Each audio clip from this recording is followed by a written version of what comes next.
Welcome to episode 230 of the Reptile Gumbo podcast. That's insane. Both of us are here. Both of us being me and Katie. Robert had plans. 230 episodes. It's a lot of episodes. Golly. But Robert had plans because we had to move this to Wednesday because we have a kid. And actually, last night was because of you. Maybe my fault. I did have open house. You had work. It wasn't really because of me. I didn't want to be at open house. I just had open house. I mean, we blame her for a lot of stuff, but last night was totally a you thing. I'm just going to blame her anyways. So, two of us are here tonight. You want to get our sponsor stuff knocked out? Sure. First, we have Lil's Shop of Horrors, which operates a commercial feeder breeder facility based out of San Antonio, Texas. They specialize in rats, mice, dubia roaches, Madagascar hissing cockroaches, and more.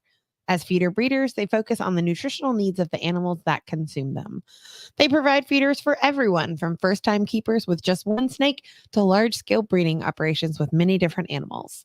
No order is too large or too small. Nationwide shipping is available on live insects. For frozen rodent shipments, you need to reach out to check availability in your area. You can visit their website at lilsshopofhorrors.com and make inquiries on their page. Yeah, do that. Go get some dubias. Mm-hmm. I probably need to get some new dubias. I was going to say, we probably need to introduce some new blood into ours. Also, check out Cold-Blooded Caffeine. Go over to our Facebook page. I'll repost the link. I'll move it up to the top, or I'll pin it. I need to pin it. I'll do it tonight at some point. You want me to do it now? Sure. I can do it now. But go check out our link. Click on it. Go over to Cold-Blooded Caffeine and order yourself some coffee, some tea, and realize that 5% of all proceeds go to help saving the rainforest. So if you're wanting to do some conservation and you drink coffee and tea, you can do it all at one time. Also use code Reptile Gumbo and save 10% on your order. So go do that. But make sure you use our link because then we get money from that and we appreciate it. So go check out Cold-Blooded Caffeine. Check out Viv Tech products for all your LED UVB light bulb needs. And you can use code Gumbo22 over there, and it'll save 15% on all of your light bulb or camera needs. They have their cameras and all that. So go check out Viv Tech products. Who am I forgetting? I know Herps, but I was going to do them in a second. I'll go ahead and do them now. Okay. Let's do Herps real quick. The next Herp show I will be at. What was that? Oh, it was him. We'll get to that in a second. I was trying to figure out what that noise was. I thought it was my stomach at first. I was like, what in the world? It's nothing, people. Yet. Herps, we have Conroe, Texas. That's the next show we're going to be at. I'm going to be at on Saturday and Sunday. Katie. I will be there Sunday. Katie will be there Sunday. I will be possibly dying all day Saturday. Hope not. I'll be outside from 7:30 to 5. That sounds gross. And then I have a birthday party for a Sweet 16 to go to that night. Oh, so you're really not coming until Sunday morning? Yeah. Party for me. Yep. So come see us at Conroe. We'll be set up. We'll be doing some recordings. If you come in and see us, say hi. Maybe you can hop on and we'll interview you for a few minutes. Then over to Belton, Texas, October 5th and 6th. That is at the one that's like near Waco, right? We're going to say yes. That's October 5th and 6th. Then Rosenberg, Texas. That's our home show. That's November 2nd, November 3rd. That's like 30 minutes away from us, just south of Houston. Mm-hmm. Come see us. I'll have a table. And I will hopefully have boas for sale. So come do that because I need to buy a new rack. So I need to sell the boas to buy a new rack. So, yeah, come help me. Antoine's in the chat says, I'm the reason for all the electric sex in the room. That's true. That is true, Antoine. I'm glad you finally realized. Oh, my God. I was like, one of these days, I'm going to meet Antoine in person and I'm going to kick his ass. Whatever. I'm not going to kick your ass, Antoine. My money's on Antoine. Nah. Loves you. I should run long enough for him to have a heart attack and we're good. He can kick you in the ankles. He's got a 50-50 chance he's going to get your bad one. Oh, Antoine, one of the few ball python people I like. Sulphur, Louisiana for Herps is November 9th, November 10th. West Monroe, Louisiana is November 16th, November 17th. Denison, Texas, November 23rd, November 24th. Out to Austin, Texas, December 7th, December 8th. And then over to Slidell, December 14th, December 15th. Get those last minute Christmas shopping things done. So yeah, come out, see us if we're at a Herp show. Say hi. If we're not at a Herp show, go buy stuff from all of our friends that we've had on here at some point. They'll be at a Herp show. I think that is it. We're gonna bring a guest in, and then at some point we'll say what we have here. Sure. Okay. So let's go ahead and bring our guests in tonight. Our guests are Robert Shinkle, and we're gonna bring one at a time. And there we go. There's Norm. Norm, how's it going, Norm? Oh, it's going. How you doing? I haven't seen you in forever, so it's been like 3 years, I think. Has it really? It's been. Yeah, it was NRBC. Oh it's my been a while. Gosh, that has been a long time.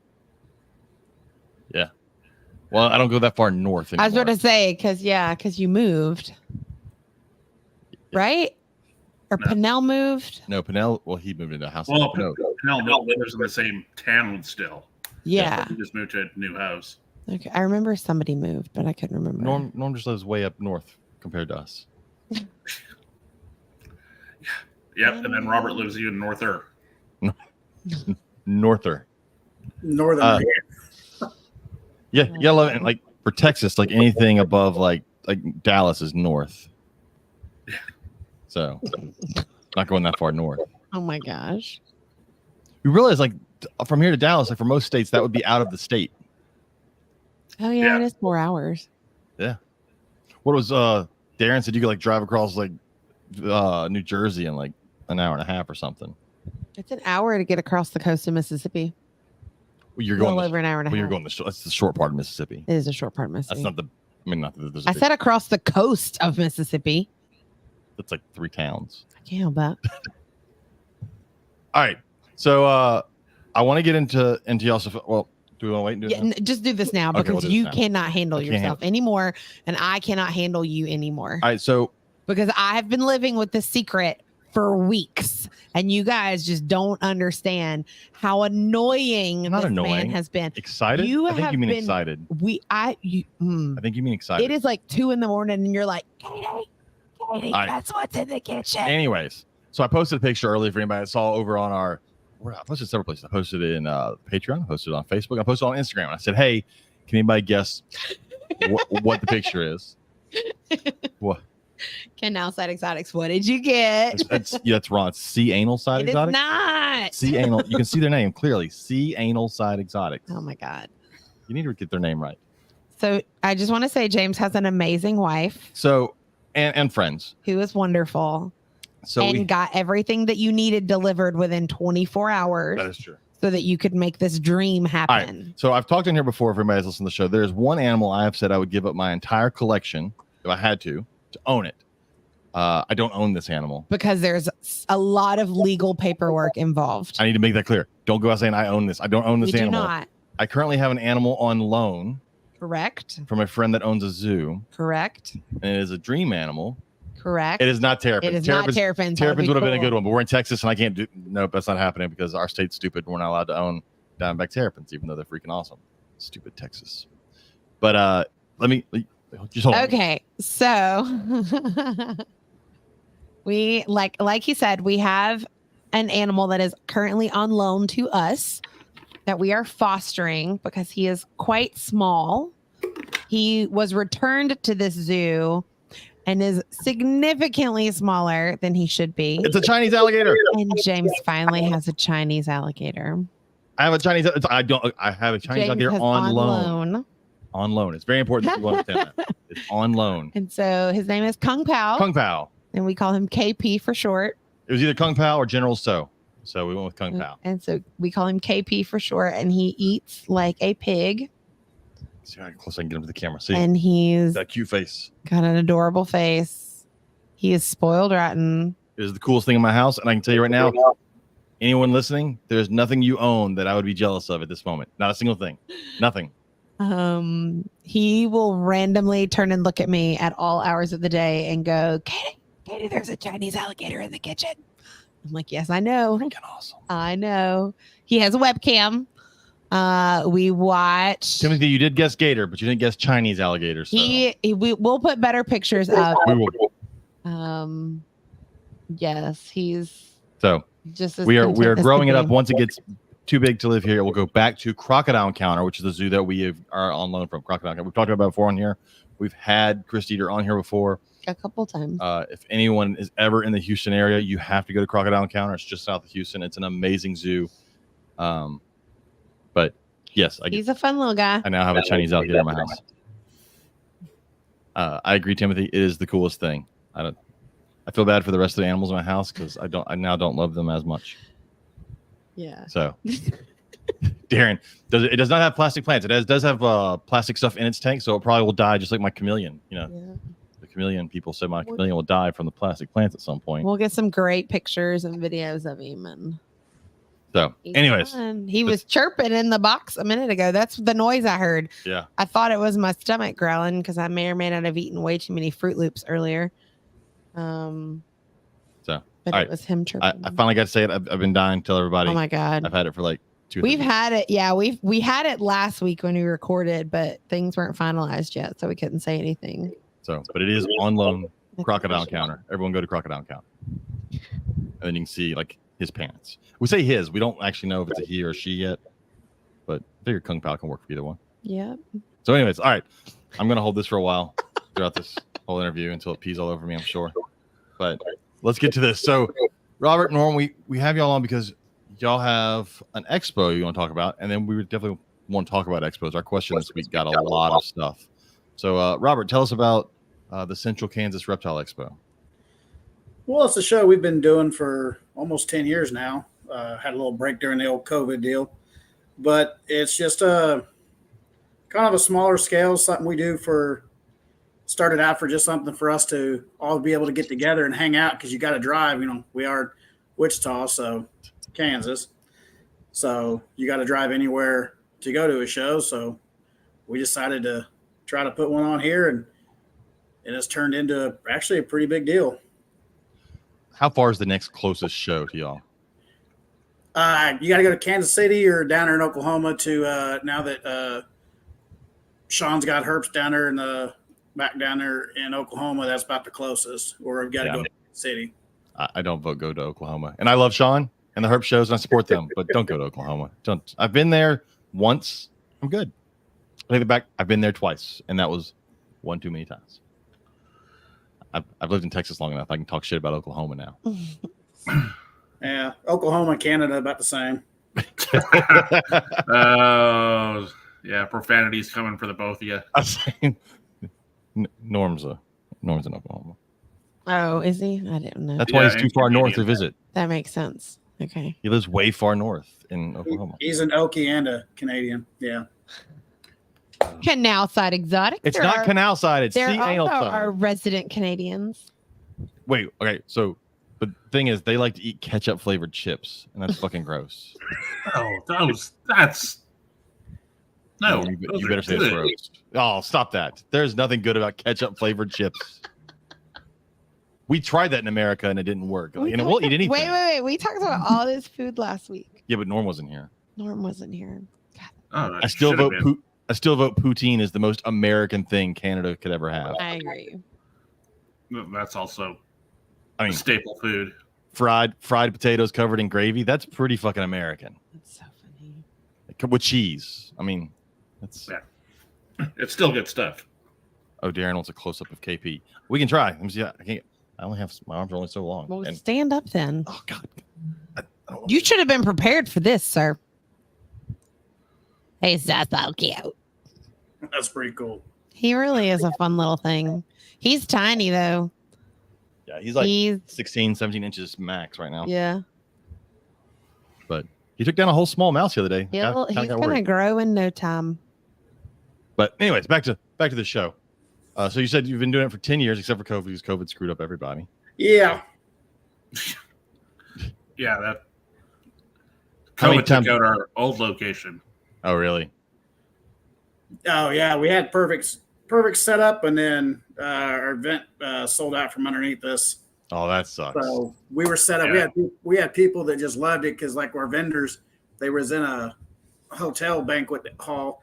Vendors could set up in their hotel room, open the door, and be out on right behind their table. It's pretty cool. Okay, I've heard of that one. Sean's talked about that show before. Yep.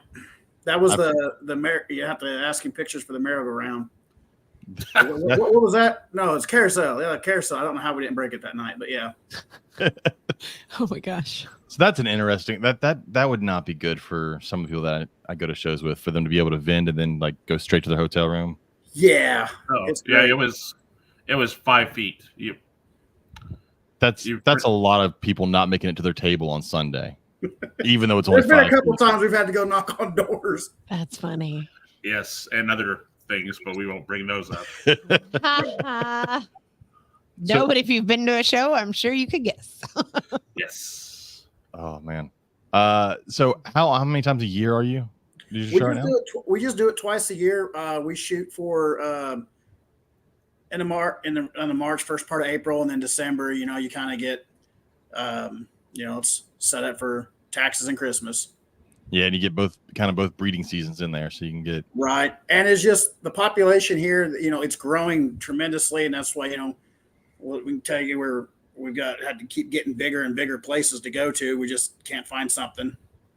But it's been pretty good. So we've talked to Sean about doing shows. It's funny because we've been around Sean enough with the herb shows, and I've been around enough shows long enough. But it's funny hearing people complain about shows. And so I imagine someone who runs one, you just hear those complaints, and you're like, yeah, but you don't understand why we do this the way we do. And it's got to be annoying. So like, what's like the number one complaint you're just like, you wish people would stop, besides ball pythons, that you wish people would stop giving you about shows? Well, even with the ball python stuff, with how when we first started this, Robert came to me because I was actually doing a show in Oklahoma, and he said he wanted to do one in Kansas. And what we both came up with was to limit or to have the variety of stuff. Like we have like I said, 1/3 of our vendors are ball python, but we've also have other stuff. We've had chameleons, we have exotics, we have dart frogs, crested geckos, gargoyle geckos. Hey, if only 1/3 of your show is ball pythons, you're gonna have to up those numbers to match the other shows. Hell no. We got to be limited with space and everything like that. And that's one thing that I think the biggest thing is everybody complaining. That's the biggest complaints going to a show is, and with us going to shows and, as a breeder, we went to shows and it seemed to be the variety was the biggest thing.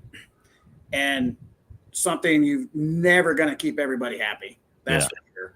But you do everything you can. But the biggest complaint I think has always been variety, but it's kind of hard because you got breeding seasons, you have stuff like that.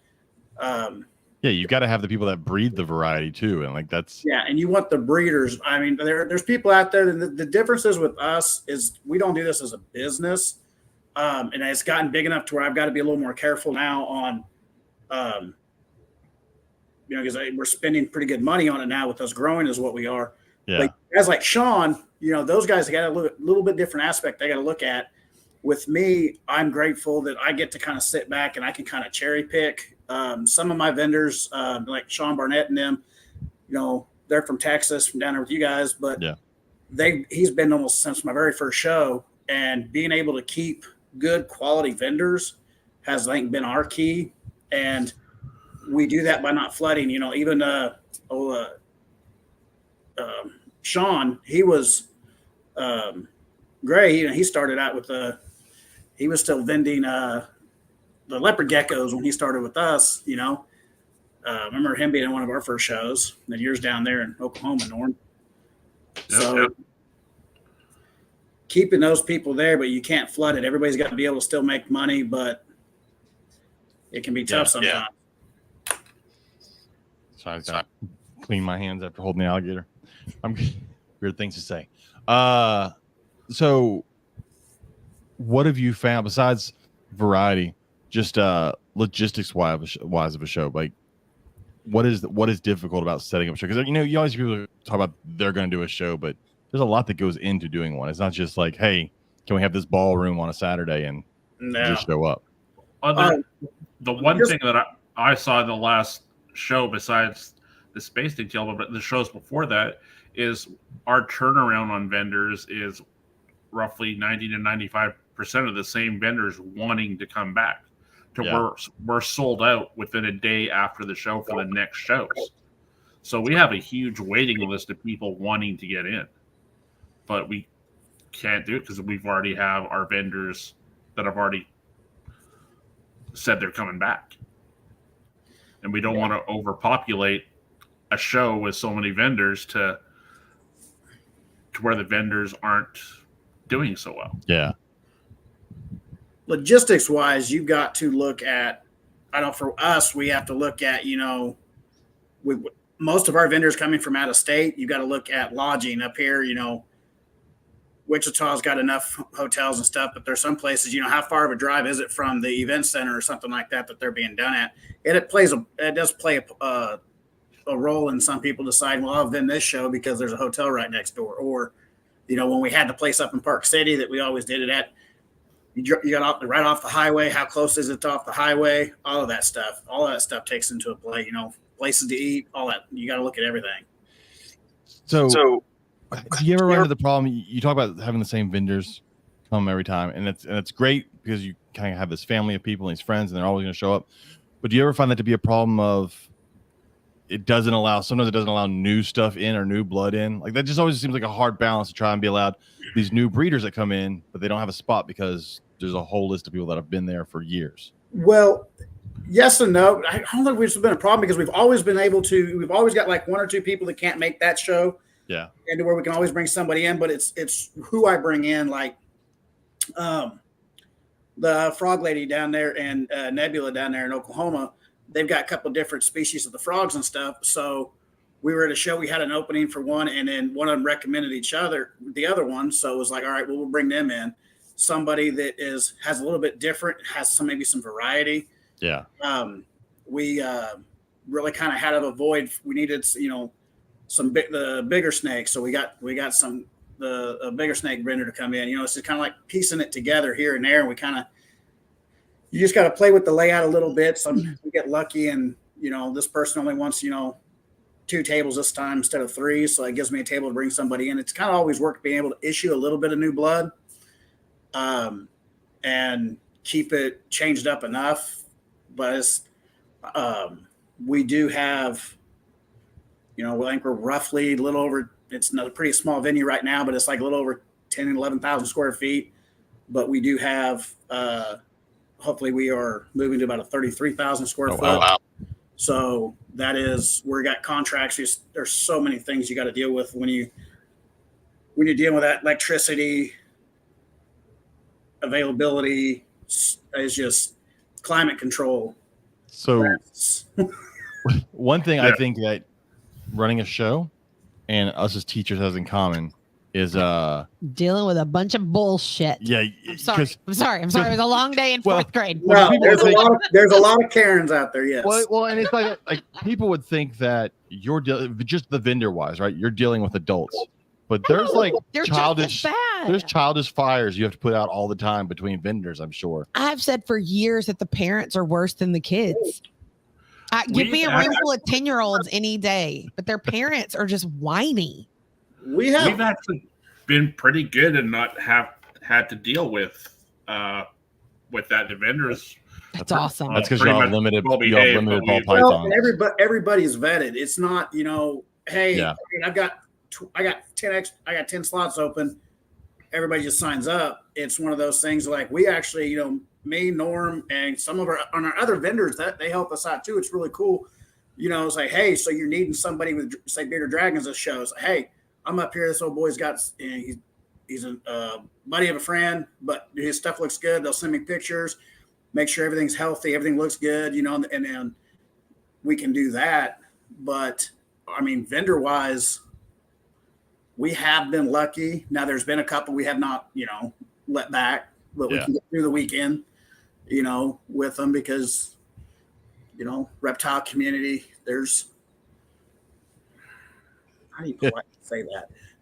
You can say whatever you want on here. There's some odd. I mean, there's odd ducks everywhere, but sometimes you get they don't mesh. Sometimes you get some that are not good. They're good at what they do with the animals, but they're not necessarily good around people, or not even good at what they do with the animals. And that's one of the things that we really strive for is we want our vendors to interact. We push and push. I want the people coming in that have that stereotype that the reptiles are nasty, scaly, slimy.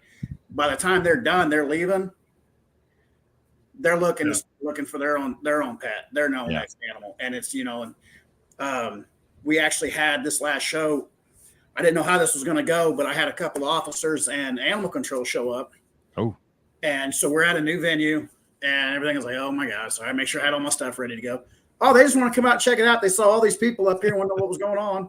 And Well, that's always Yeah, one of next those thing you situations know- where you're afraid that you're like, oh shit, what does everybody have on their table? Because you know, Well, you kind of it's- have to make sure that everybody's following the laws, and you hope that Yeah. everybody knows Oh, they're yeah. following the laws. But and thank goodness I have had, because we have some restrictions on, you have to have breeder permits for certain things, anything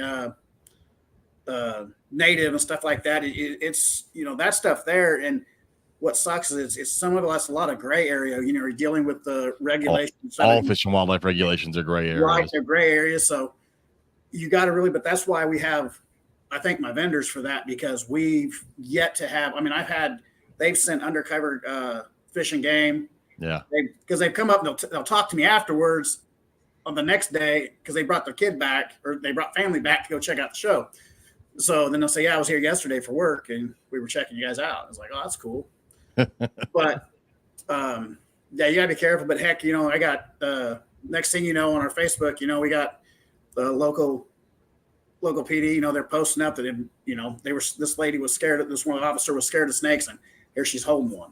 So that's what we look for, and that's the big thing we try to push. Yeah, she was holding her first snake she ever held was an albino retic. Oh, Oh, wow. wow. That's just jump. I was gonna say that's a big jump. Well, I don't think she knew the jump she was taking, but yes. So Well, 'cause funny. they're all cute when they're not 15 foot long. No, this one was about 6 to 8 feet long. Oh, was it? Yeah, you just start out with like a big ball python. That's what. Yeah, but it worked out, and that's logistics is more than just getting people to fill the tables. That's for sure. Correct. Yeah, our major problem at last show was we had a line going out around the building, not just beside the building, but out to the road and out to the main street and around. I think Saturday was 3,000 to 3,500. It was crazy for us, and which was great. But we've advertising's kind of changed. And mostly it's 90% Facebook stuff now. But that was the first time, and that was our next biggest complaint. Right there is well, there's not enough space. Excuse me, it's not enough space. You guys need to get a bigger space. You got to do this. You got to do this. Everybody tells you what needs to fix, but nobody has a solution, because with what we deal with, like up here, and you'll deal this with like Narvik dealt with down there in Dallas, just simple things of regulations. So which city limits, you can't have over half of what you would have at a show. So like your aquatics, your tortoise, even your tortoises, your iguana, your large lizards, all of that stuff gone. You couldn't have there. So we have to stay outside of the city limits. And that's where you get into a problem with trying to find a place. Sean M's we've talked about this, countless times about, trying to find the right place that has the commodities you need. And it can be tough. And it's, just like pick up the phone, book a place, and here you go. Yeah. Well, you always love when people tell you what you have to do, but they don't have the money or time invested. Mm-hmm. But you have to do it. Yeah, like we're everybody, and that was a big deal when people were upset. Somebody got shoved, so they were upset. They wouldn't leave. My apologies. We're doing everything we can. We stopped the door a couple times. I had activities set up outside just because we had our National Guard out there, and they were doing dog demos. Also, everything I could do to kind of spread things out. We had the hatchet thrown out there. It was just anything we could do to try to help keep people involved and and help that. But we this was actually a bigger space than what we're used to by about 1,000 square foot, but it's still more floor space. But it was so packed, and it's like you kind of. I've been to shows where I couldn't walk through an aisle, and you just kind of got to be courteous. And it's weird for your side, like a vendor of most vendors are, I guess especially people that are newer, when they think they're going to vend a show, they think they're going to vend a show to reptile people. But the majority of the people walking through your door are not reptile people. No. Right. And so that's a whole different thing. You've got to present this whole thing to them that's new to them. And, like I said, you see so many people that they've been, they just don't understand that the big chunk are people that are, they're bringing their kids because it's like going to the zoo and they're seeing stuff. But you can turn those people into reptile people. Yeah. It's like being a used car salesman. Yep. trying to get Now, people to the table. We do what we can to get them through the door, and that's why our vendors. That's why it's such a big part to have interactive vendors. That's my big deal. Is why would people want to come to a show instead of go to the zoos? There's these private collections that these people have been working, decades on. You're going to see stuff there that you will never see at a zoo. Yeah. Right. And that's the cool thing. And actually being able to talk to the people that are breeding them, raising them, and, in the husbandry of it with what works, what don't work. Everybody, can go to the pet store. Yeah, those kids can read a flyer, how to sell you something. But this is the cool thing with the vendors. And it all comes down to the show doesn't work without good vendors. And yes. Darren asked in the chat, do you have hots at your show? No. We, our show will not have hots. I have a general rule with reptiles. Sorry, my thing is I don't mess with anything that can kill me or look at me like a pork chop. So that's my rule. I love it. But no, and just the looking into that, we have looked at that, but we've never had a big enough space. Now we are getting a big enough space. We would have the space, but the liability. Well, you really have to trust your vendors if you have hots. Yeah. And I mean, the couple vendors that I know that would have hots, I don't think would be a problem, and a couple that I could bring in. But it's not that. It's just that has to be a completely separated, segregated area somehow, some way. But your liability insurance goes up. I imagine it's tremendously. We have to get, minimum for my area here, as long as I don't go any farther. Whether I think it's a $1 million, minimum policy. We have to do that. That's an additional permitting, additional licensing. So as a vendor, because we have to get for here, I don't know where that was, but here I have to get a temporary pet store. I have to buy a pet store license. Just to do the show? Just to do the show, but it's called a temporary, so it's nowhere near as expensive as buying a full. Does that cover all your vendors? So you buy the license and it covers anybody there? Yeah. Gotcha. So they work under that, but everybody's also under their own, tax-wise. Everybody's their own entity. I know there have been some shows where the regulations in that city are every vendor has to get a license to be able to sell. I know there were some issues in like North Louisiana, some places where like every vendor had to have their own license just to be able to sell at that show. Yeah. Yeah. Mm-hmm. Yeah. So there's something else, you got to think about, the headache and hardships added to vendors and stuff. Cause if I had to do that, if I went to a show, I ain't going to that show. Especially if you don't know if you're going to sell anything like that. That's on top of a table cost, a hotel, money for gas and food. Yep. And you still don't know if you're going to sell anything.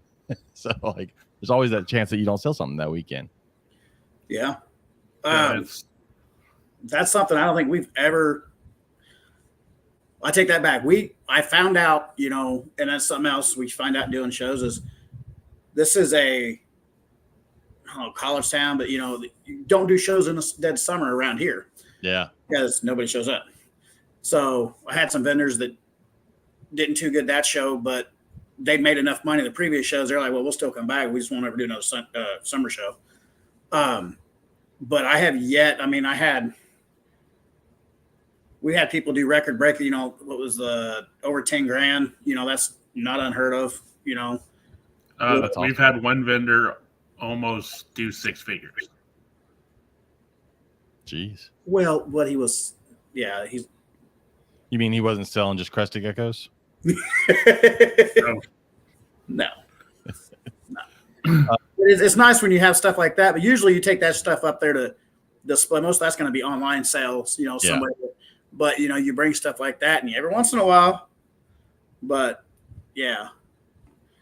So I want to go through our question for the week, and I want to go each one, and then if you have comments about it, I want to hear, because you have some insight on some things that you've seen at shows and what can and cannot be done. And so again, the question was, what would people like to see more of at a reptile or exotic show? And there were some common ones that have come up, and we'll talk about them, but there were some good ones.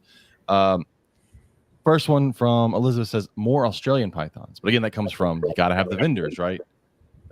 We've got one of the best Australian vendors in the U.S. with python on a pear tree.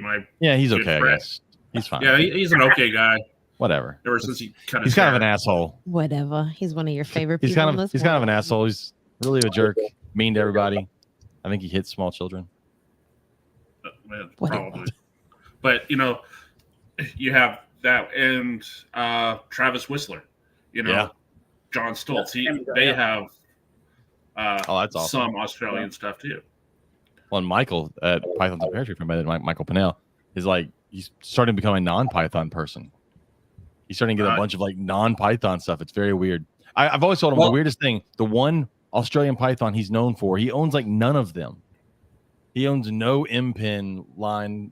Like, last time I talked to him. Oh, wait. He doesn't own the snake that's named after him? No. What? How is that even possible? Like, he just got rid of them all? Yeah. What the heck? And now he owns Samboas and Absolutely house snakes not, sir. That is unacceptable. And what are those glossy snakes or whatever he's doing? I think he got rid of the glossies. He still has the coastals. He just hatched out some albino Darwins. Well, that's cool. And his big thing right now, he actually just had a clutch for, I think, the third year in a row of pure dwarf berms. Yeah, the dwarf berms. Those are cool. Yeah. So until they get ruined like dwarf retics. Yeah. And everybody starts selling berms as dwarf berms, and they wonder why their dwarf berm is 15 foot long. Yeah, no, these ones are pure. I've seen the mom and the dad, and I think mom's only like 8 feet long. Yeah, he told me that they're about 8 foot long or so. Well, that goes back to having vendors at your show that you can trust. Yes. Well, that's one, and it's in here somewhere. We'll get to it. But hitting on that, you know, there's a lot of vendors out there who can't tell you how old something is or where it came from or the actual genetics of it, because they probably picked it up last week. Yeah, or the day before and threw it on a table. Kayla Martin says she'd like to see more colubrids. You're starting to see more colubrids at shows now. I don't think going back to Travis We've never not had it. Yeah. Yeah. I think you're starting to see more non-king snake, corn snake. You're starting to see more rare colubrids now. Mm-hmm. Yeah. Beauties and stuff like that. Yeah, so, I knew somebody was into that before they had a heart attack, but go stop having heart attacks. Always got excuses. Yeah. It's just a heart. Look, you're not dead. Right? True enough. I tried. Stop it. So no. Lori Torini said seminars, workshops, speakers, and educational events. That's one I do like. I remember it was a show. The first show I bought my my very first snake at in 2002 or whatever in South Alabama. I went, and the Loves were the guest speakers. I didn't even know who the Loves were at the time, but it was Bill and Kathy Love, and Kathy did one on corn snakes, and Bill did one on when he used to do his trips to Madagascar and all this stuff. And it was cool education things, and you watched it, and you sat there, and that was fun. I enjoyed the little education seminars and stuff. I think it's a great benefit to a show, because it kind of gets to people's to peak interest in something into a field, and gives them more information and hands-on experience in a controlled area. And we've done that at a couple of our shows up in Park City. We was able to do the atrium and also have some of the smaller rooms, and was able to do that. But for me, like where we're at now, it's logistics. I just ain't got the space. Well, it's very, I think it's very beneficial. I did another show. It was a long time ago, and it was not Herps. Make sure I say that first. It was not Herps. It was another one of the shows. It was like before we had our kid. It's one of those shows that everybody knows, and they've got a lot of them in the South. But they just so I signed up for the show, and they just emailed me one day like, "Hey, would you like to do an educational seminar?" First off, look, I totally could. I'm not getting. I mean, there's certain things I definitely can, and I'm a teacher, I ran the education department at a zoo for 7 years before I became a teacher. They had no clue what I took care of or bred. They had no clue about me or my background or my education, and they were going to let me just get up there and tell people stuff that could just be complete bullshit. I'm like, there's doing educational events, and then there's just going, hey, let's just fill some time with whatever the hell we can find, and we don't really care if it's true. And like that whole thing rubbed me wrong. I was like, yeah, I could have done one. Table. And I still would have had to pay for the table. Oh, yeah, we didn't even get a free table. Yeah, it wasn't a free table. If it's the same one I'm thinking about, the ones when I did those education talks, I always got a free table out of the deal. They didn't offer me one. We did get in for free when we went because we were teachers, though, because teachers got in for free at the door. As guests, yeah, teachers get in free. That was cool. But anyways, that was one thing. was like, yeah, education talks are great, but maybe vet who you're letting talk to the public Yep. is going to represent you. Because I mean, in all actuality, if you're a show promoter, every vendor in there represents you, right? Because if anybody bitches, and that's one thing Sean says, all the bad stuff is going to come back on your show and the show's name, not usually the breeder or the vendor, but it was the Central Kansas Reptile Expo did this, and like, whoa, you didn't even talk to me. So, weird shit. Matt, there's no way I'm pronouncing this last name. It's always weird when there's an S in the front of someone's name and then it's followed by a consonant. Matt Bertoli. Locality boas. That's cool, I guess. I like boas, but I'm one of the weird ones who likes morphs. Locality who do we have for boas? We had a bunch. Was it D&T and? Yeah, there was Royals or whatever. Gosh dang it! But no, we had 3 different, and they was all different. All the spiny tail gal. The old spiny tail gal. Well, she had the. I say I'm terrible. There's so many. Boas are one. See, I'm a boa person, and that's one thing I have seen in a lot of shows that's kind of I wish there was more of. Although I say that, I don't wish there was more of them at shows. I've you're vending it. There's not a lot of them. But I do like boas. It helps us out. Jack, our friend over from the Netherlands, says he'd like to see different species. At the moment, you almost always see ball pythons, leopard geckos, and crested geckos. That's because they sell. Well, yeah, and as a vendor, you're gonna want a variety because I mean we want that stuff because, like you said, that's what sells. A couple of cresteds will pay for your table, and then. But I mean, look, a water monitor vendor or a retake vendor is cool, but we don't need them selling to a 8-year-old little girl who's never owned anything, right? Yes. She probably needs a leopard gecko or a ball python. Yeah, you got to have something in there for everybody. It's like so. For us, it was pretty easy. Like we'll bring in a crested gecko, couple of crested gecko breeders, a couple of leopard gecko breeders. That's it. But you'll have other people that will have a couple. A few of these, and some snakes and some lizards. They'll have a little bit of combination, but but you got to have that stuff at your show.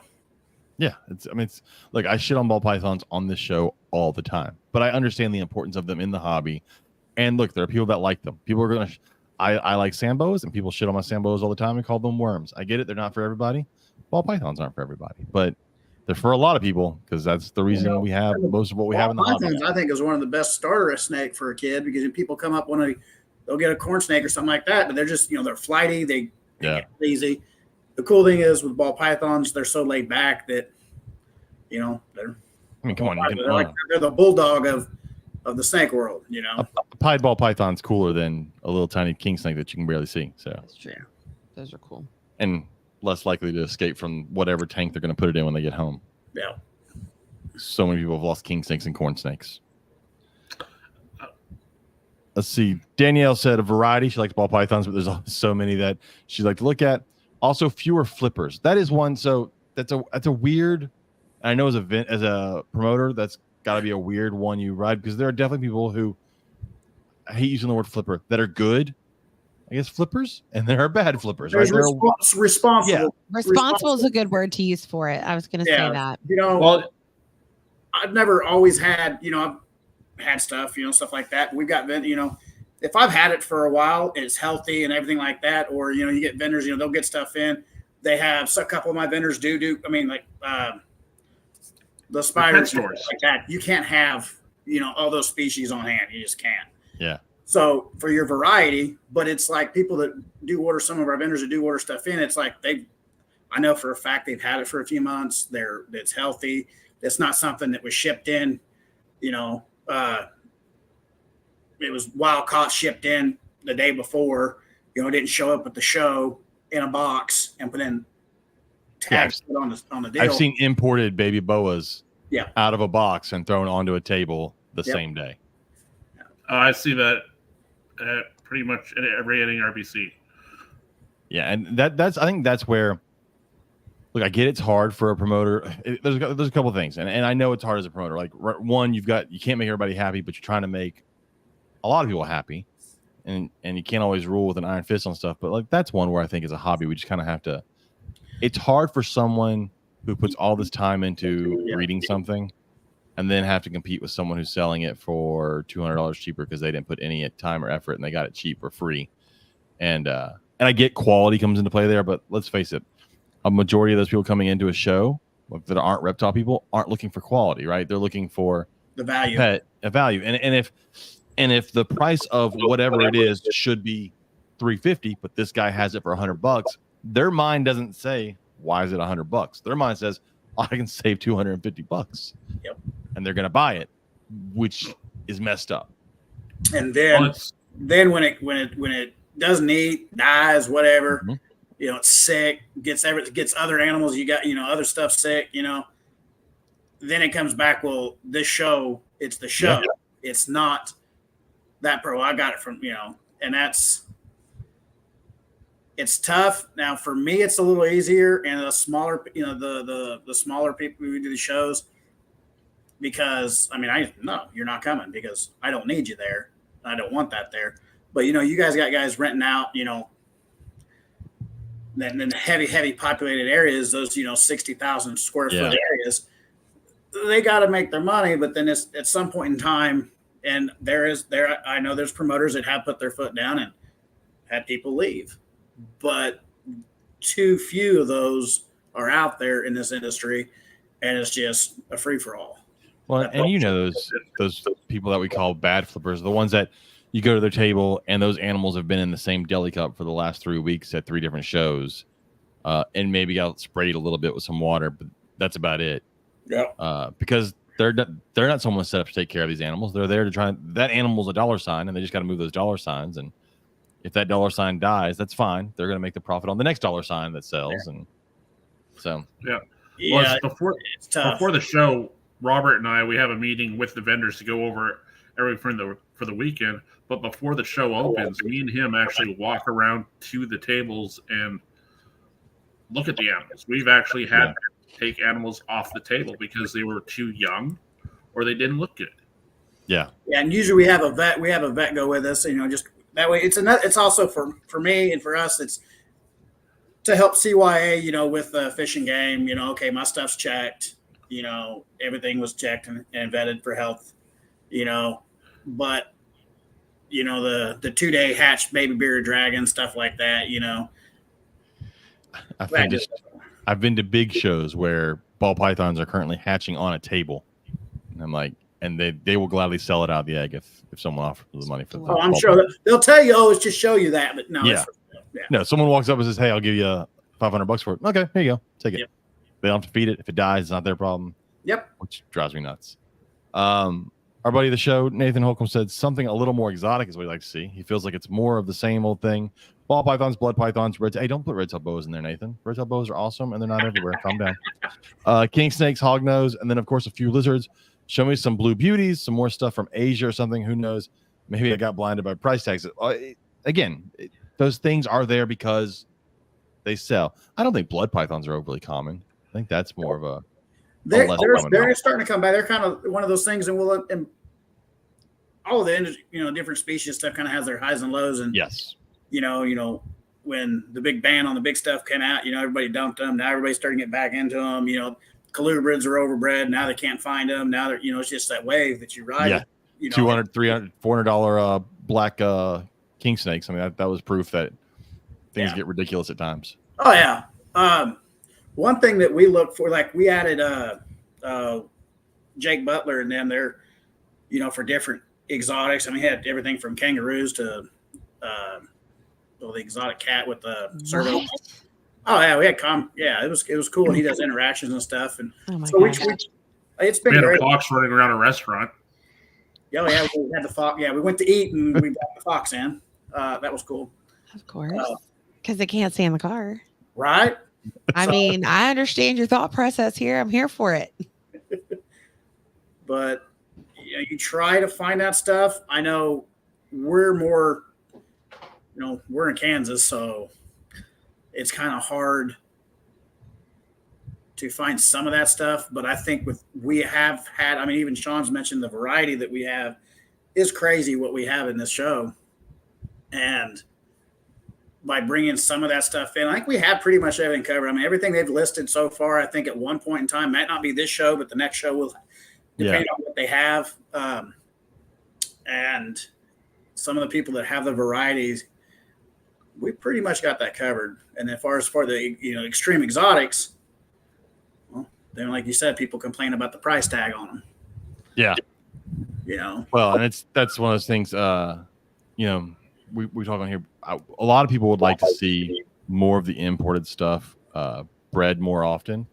And my example is always Savannah monitors, right? It would be awesome if people would breed Savannah monitors. But then you think like, why the fuck would you, when someone's going to sell a baby that was imported for $20 and you can't sell one that you raise for $20? Like, you just can't do that, or else it wasn't worth it. You don't put $100 in bugs and food in the thing. Yeah. So that's one of those things that makes it hard for some of the varieties. Like, there are people out there, but those people probably honestly, a lot of people that are doing the real variety aren't doing shows because their stuff sold before they could ever get to a show. Online, yeah. I mean, if they're doing the real, oddball stuff, that stuff sells quick. Next comment was Jay Simmons. Variety. We already got there. We hit that already. Covered. Check mark. Prescott Williams said conversations. That is one of my favorite parts of doing shows, is hanging out and just talking. Because again, all of us individually. So funny because you are not a people person. I am at a show. You are at a show because those are your people. Well, because all of us, that's different. All of us individually are the weird reptile person where we are. But when we get together, we're not the weird reptile. Now, there is like one or two, and they're all like, "Hey, don't talk to that guy. He's the really fucking weird reptile guy." But everybody loves me. What you talking about? We're around all of our people, and so the conversations are the best part. And I always feel bad for people that who are early in the hobby and they're afraid to talk to people, and they miss out on a lot of the chances. Because if they would just go up to a breeder that breeds something they're interested in, that person will talk to them for an hour about it if they really want to hear about it. Easy. Oh yeah, Mike Fennell. Yeah, don't talk to him. He's a jerk, guys. Don't do it. Go tell him. Go talk to him about all of his ball pythons. I'm gonna text him and tell him I love him. Text his wife, tell her I love her too. But Michael will talk to anybody. Michael will talk. I think I've actually seen him talk to a wall. He'll talk to anybody. Hey! Don't you make fun of those people? They'll talk to a you wall. You married one of those people. Yeah, I wish you'd quit talking sometimes. But yeah, conversations. I agree with conversations with people, and I tell everybody when you go to a show, just talk to the vendor. Now I know it's hard. Don't go to maybe the vendor that's sitting behind his table, staring at his phone, sitting in a chair. Don't talk to that guy. But the guy standing up next to the animal you think is cool, go talk to that guy. Jason Creekmore said education for kids. He said when they went to Gettysburg, they had a program going on for them, and he thought it was the coolest thing. We talked about that earlier. He said it's good for the kids or uneducated parents. Tony said a requirement for vendors at any reptile show to be a standing member of US ARC for that show year. If you can sell and offer animals, you should be supporting the community.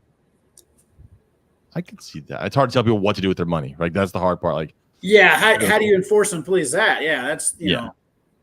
We've done some stuff for USARC at the shows where we've done auctions for them. Yeah, as the vendor, stuff or as the promoter, we do stuff like that. But that I get. That's a cool idea, and that'd be great. Maybe if they did your participation card or whatever, have that out on your table and saying, hey, might advertise a little bit that you do maybe, but half the people don't understand what that is anyways. I know that's the tricky part, but I mean, Herps has done it too. They've set up things for USARC, and I think a lot of the good shows find a way to give back to the community some way, whether it's through auctions or through tables of education tables and stuff like that. So that happens. I mean, it should happen more. And I think some of the more, still trying not to say that show's name, some of the more chain. You want me to say it? Nah, it's good. Some of the more chain-like shows, I don't think give back to the hobby as much as they should, especially for the footprint they have in the hobby when it comes to show space. But right, there's that. Oh well. Sean McCarthy said there should be a royal python. I'm not saying royal python. Fuck that. Ball python, free zone, or better yet, show. You can't. Again, we talked about this off camera. You can't do a ball python free show. Look, again, I shit on them all the time. You're not going to find someone that shits on them more than me. But if you like being able to afford reptile stuff made for reptiles, then you should probably thank ball pythons for existing, because that shit doesn't exist if ball pythons don't exist. Yeah. Because most of the money in the hobby in the last 20 years has been made because of ball pythons. Yep. And again, you can't not have them. There's people that like ball pythons. They want a ball python, whatever color, shape, or whatever they want, even if they want the stupid ones that spin upside down and fling their heads around. They want those. Bill Bradley said books. I agree, Bill. I won't read a single one of them, but I'll buy them. I'll collect the shit out of some books. Got a whole bookshelf full of them. Haven't read a single book over there, but it's ridiculous. You've listened to me read a few of them. But we're reptile people. We're collectors. We just collect. We are collectors. That is a problem. We have so much stuff. That's part. Look, that's why I didn't buy any Halloween decorations at the store tonight, because we have too many already, and I don't even have places at this house to put all of them up. But that's why you see a lot of people in the reptile hobby that also collect something else, because we can't help it. We just do it. Can't. Gotta, it's like Pokemon. Gotta catch them all. Kristen said rare stuff. Again, that just comes down. All right, so I will say one thing about the rare stuff. If people want it, start keeping rare stuff. Like, find that weird thing you like and really start keeping it and breed it. Like, become the person that breeds that one stupid colubrid from some jungle in Asia that only like 5 people own. Become that person. Like, we've had some people on here that do that. We had, I don't want to butcher her name because I can't remember her name for the life of me, but she did file snakes. Like, and we see file snakes come in imported all the time, but it's neat to see someone breeding file snakes. Who's like, hey, I'm going to breed these things. So, and I say that to like the people that have these collections of one thing. Okay, I'm going to pick on ball pythons again. They have a full ball python collection. Go find another species that you think is cool and try that one. And you may find that you like it better. That really goes for any of them. But more people need to keep at least like one rare thing, one oddball thing, and we'll start to see them more. Our friend Seth over at Huff's Herps, I almost forgot. I was like, your brain almost gave up on you. Because his name isn't Huff. I knew that's what I was going to do. His name is weird. He said vendors that are there to educate rather than just try to squeeze them. We talked about squeeze as much money. Huff just likes to hear his own voice sometimes. Yeah, that's all it is. He just likes to talk. Whatever. I love picking on people who aren't here to take up for themselves. Michael Pinnell sucks. Whatever. Amanda Reddy. Amanda Reddy, who's in the chat. He doesn't love us. He's not really watching. Pinnell, he's like actually doing stuff. He's like he's like actually in his snake room doing something. He doesn't have time for our podcast. But Amanda Reddy said age appropriate animals, not hatchlings, which she talked about earlier. We talked about that as well. Oh my god. They do chameleons, and my brain when you read that. I've been trying to get a hold of them to come vend our show. I don't know how far that is for them. It'd be worth it. My brain, when you said age appropriate, I thought like making sure the person buying it is the right age to own the animal, not the animal of the age. Like I immediately went age ranges on animals. The age range of the person buying the animal. Well, that's good too. You should look at that as far as what is it being bought for? They're buying that for their kid. That is not a starter animal. You don't buy something, as a starter animal for somebody like that. And I actually had to refund somebody their money for the show because we had a vendor that was not going to sell it. Was a berm they had never had a snake before. And that's what their kid picked out. And he was about 10, but I had to, he threw a fit because they refused to sell. No, this snake can get way too big. This is not a starter for a 10-year-old. Yeah, it's way too big for 40-year-olds. Yeah.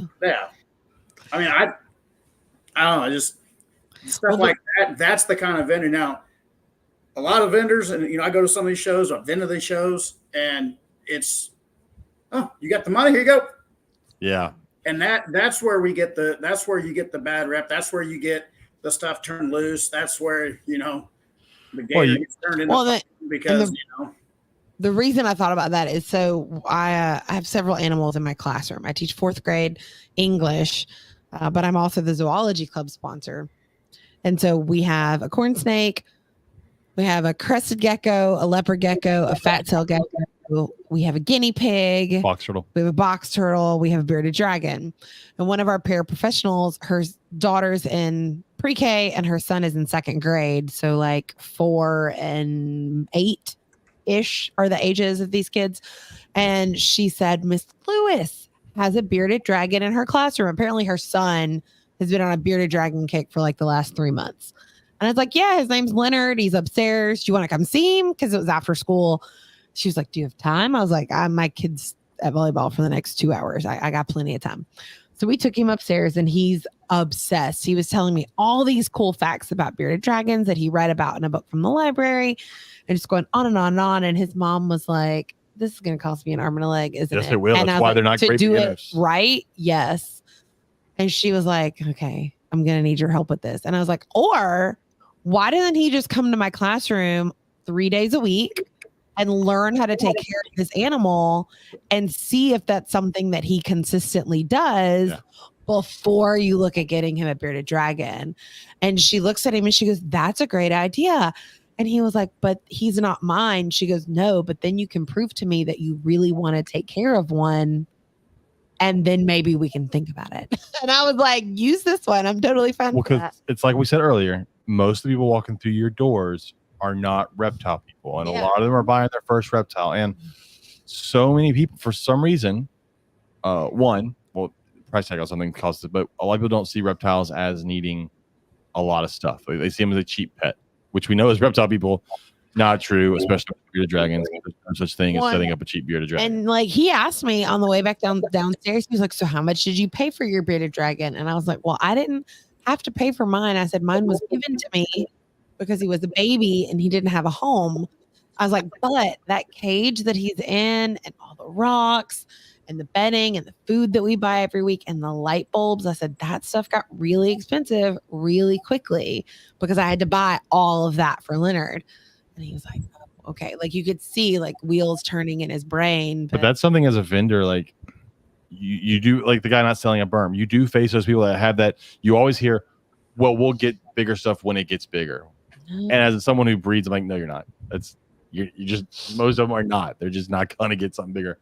And so, yeah, it's nice to see someone go, no, I'm not going to sell you this because I know that is not what you need. I agree. Well, it's what we started doing, me, Mike Pinnell, and Paul Morbiel, is we've actually started doing care sheets for all the animals that we have on our table. Yeah, I like to make a care sheet for mine. Yep. And at the James, your favorite show, the Oklahoma show here, we started just handing them out to people coming up looking, and it helped us, but it also helped them in seeing what is needed to be done in the daily care, weekly care of this animal. Right. Oklahoma. I've never seen more flies in my life than the Oklahoma. Oh, that was that show? Yeah, because there was piles of horse shit outside. They piled up after a rodeo. Uh-oh. And there were 8 trillion huge ass house flies inside that venue. We went and bought those electric fly swatters, and I just went around just killing the shit out of flies the entire weekend. Love that thing. I live 5 minutes away from that place. God, that was the worst. So many flies. And it was in Oklahoma. Oh, double whammy. I will say, though, it was the nicest Harbor Freight I've ever been in. Yeah. Oh, that was brand new. Yeah. It was a standalone Harbor Freight, and it was amazing. Everything was nice and orderly. It's probably not that way now, but it was great when we were there. So that's my one good thing about Oklahoma. You had a great Harbor Freight. Hilarious. The cheap stuff, Oklahoma. All right. Oh, hey, Robert, you come here just for the Whataburger. Yeah, we have that down here. We're good. Screw that up. I'll keep those opinions to myself. She's weird, doesn't like Whataburger. That's what I'm You're having gonna for kick dinner. me out of the state. Don't say that out loud. I don't like Whataburger. No, I don't like. The Ready said they're up to a 24-page care guide. I believe that. I totally 100% believe that. It's probably got a coloring sheet in there too. Though. Oh well, but the care guides are in color too. Like Well, the packet that I got from them were they don't, color copies. but they don't give just a care guide when they sell an animal. There's a care guide and there's like like vitamins, and there's a whole thing. It's beautiful from an educational standpoint. As a teacher, it's beautiful. Well, that's perfect. That's the kind of vendors you want, because they're not, their animals aren't just something property. It's their animals. It's their, they understand the difference between that. Yeah. Our Panther community back here is from them. Yep. So having, like you talked about the cage and stuff like that and what it costs, all that stuff. And one of the comments I was reading on there, you might get to it, but it was having less non-reptile stuff there. Yeah. I was about to get to that one, actually. Oh, okay. Well, that kind of ties. I was thinking about that one too, and it's like, some of that stuff, like grants come up and they do our dry goods up here, and it's nice because I can take somebody. Okay, well, this is what you're looking at. We go, so now here's your entire. You can get everything you need here, and it kind of gives them an idea. Okay, now before I buy this, what do I need? Well, here you go. So the dry goods and stuff like that, and the people that have specialized stuff, some of them make their own chow, some of them do their own stuff. I think that's part of it. And then you get now, some shows have gotten a little crazy with like the flea market kind of thing. Yes. But for us, we do have a couple of vendors that have some, but it's kind of themed with, it's not something crazy out the wall. Well, heck, so I actually have a lot of opinions on this, but no. I'm just saying, like when he's done. Oh, I will mute you. Go ahead, Robert. No, but it like ties in. Even like there's a lady that does, something, done some like little jewelry stuff like that. But it's not. It's small. It's like a 6-foot table here, kind of mixed in between some people, and it also helps us as vendors separating people. Yeah. But it's not. The 3D printer, Ricky Taki. His stuff's fucking amazing. But it fits in, and it's that. Yes. The man was very busy and did very well at our show. His Bell's phase monitor and the new Green Tree Python one he has are freak. Like, look, there's people that do 3D printing. They're just buying these files off of the internet or whatever, and they're printing. He's actually programming his stuff. Yeah, he's programming. Kids at school. He has a group of kids at school that is what they do. He's got child labor. Goes back. The money goes back to Robert. What they need. But it's amazing. But he's making really, really cool stuff. Yep. But you don't need 4 of them there, right? No. It needs to fit in with the show and not overtake something. And racks of clothes and stuff like that. Not I'm talking like. So yes, so that's if somebody's got their t-shirts up, some cool. I bought some shirts at a show that weren't appropriate, but they are there. But that makes sense. But that's a reptile product. Yes, it fits it.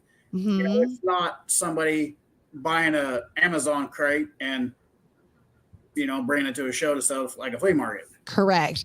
And I think that's the difference, because in my opinion, and this may upset several people, but in my opinion, the non-animal but reptile related tables may do better at some shows, because those families that are going just to look at stuff, they may eventually buy an animal, but they're more likely to leave with, like, Jessica Lee Anderson has her books on sale. See, there's a tricky part to it.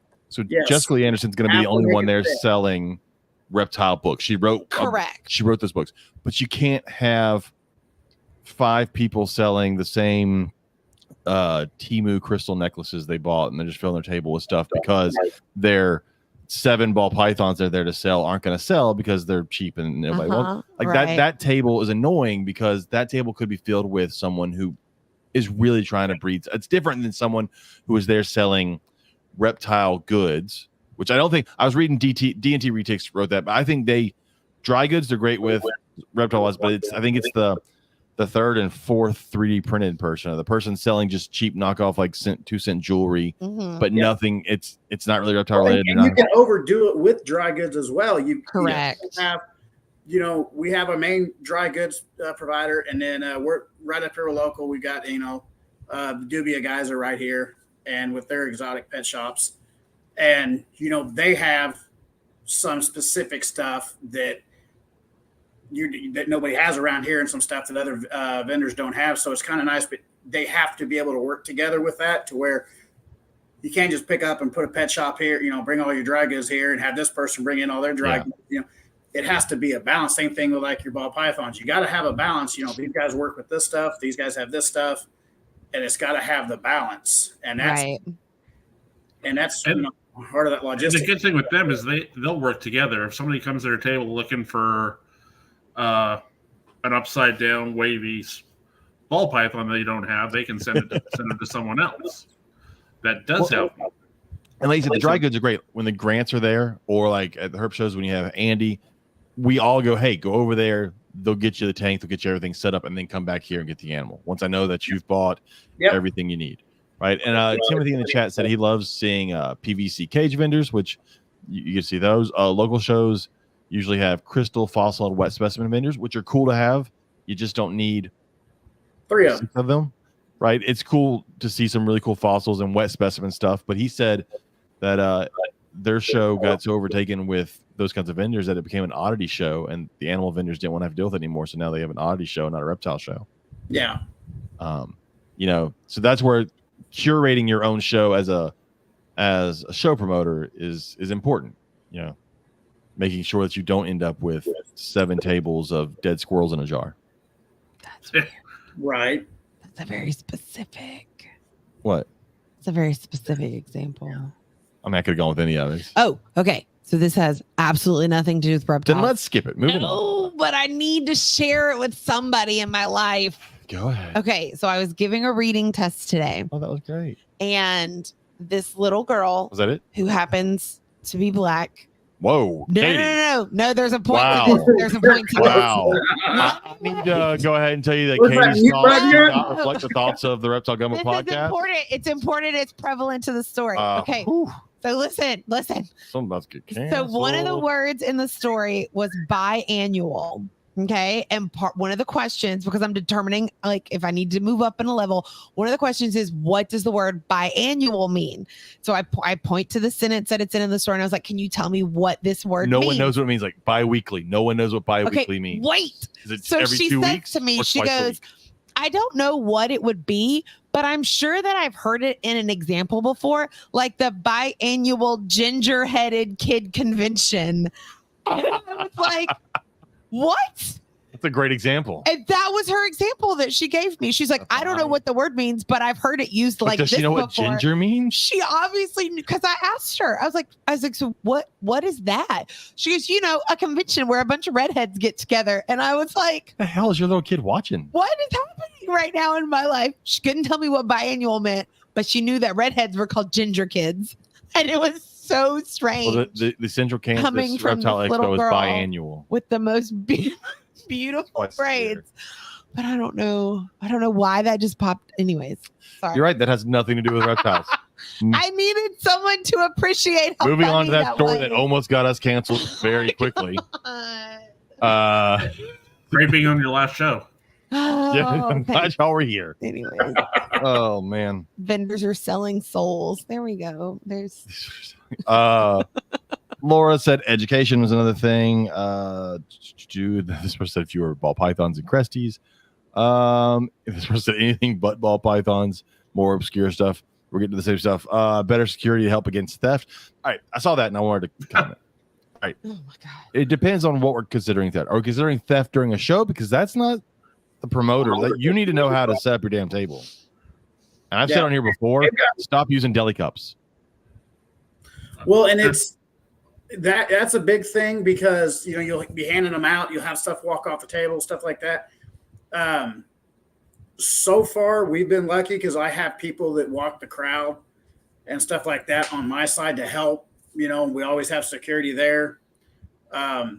But we just recently Simon Stoltz had some stuff taken off the table, but everybody's going to those GoPro and putting cameras up and watching, and so far they're 2 for 2 or 3 for 3 for getting stuff back. But and when your shows get busy, you don't want deli cups. I get people that have them. I don't do deli cups. I think my first couple shows were, but that was until I could afford the display I have. But My case is locked up and closes up, and it's.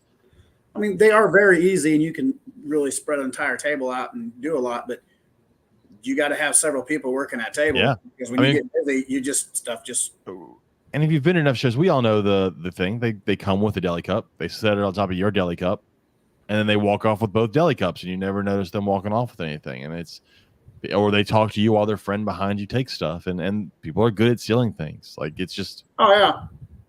It's tricky. Well, I think the first or second show, well, for the first like 5 shows, Robert and I were the overnight security, and I don't, if it was the first or second show, we had someone trying to break in through the back door. Oh, geez. To the venue? To the venue.